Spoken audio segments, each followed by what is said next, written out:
Pemirsa masih di Idea Season Closing dan di segmen ini kami akan mengajak Anda untuk menyimak review dari beberapa sektor di sepanjang 2020. Dan kali ini kita akan coba review bagaimana perkembangan sektor perbankan di tengah pandemi dan bagaimana proyeksinya di 2021 mendatang. Seperti apa? Mari kita simak tayangan berikut ini.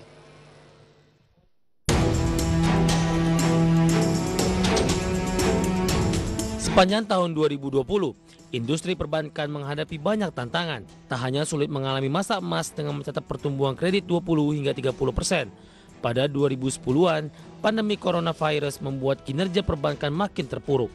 Berdasarkan data Bank Indonesia, kredit perbankan per November 2020 mengalami kontraksi 1,39% secara year on year. Kontraksi tersebut meningkat dari bulan sebelumnya yang hanya minus 0,47%.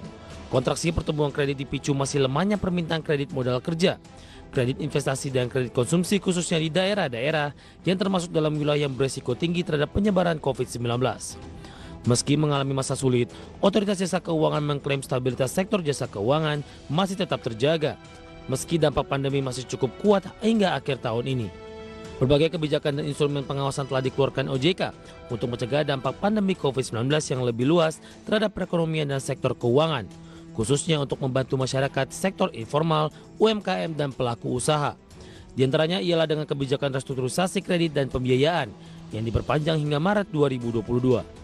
Hingga akhir November, total kredit restrukturisasi COVID-19 mencapai Rp951,2 triliun dari sekitar 7,53 juta debitur di perbankan, yang terdiri dari 5,80 juta debitur UKM dengan nilai Rp382 triliun dan 1,73 juta debitur non-UMKM dengan nilai Rp569,2 triliun.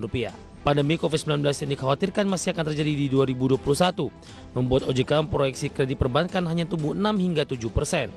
Sementara Bank Indonesia memproyeksikan pertumbuhan kredit di angka 7 hingga 9% di tahun depan. Berbagai sumber untuk Adex Check.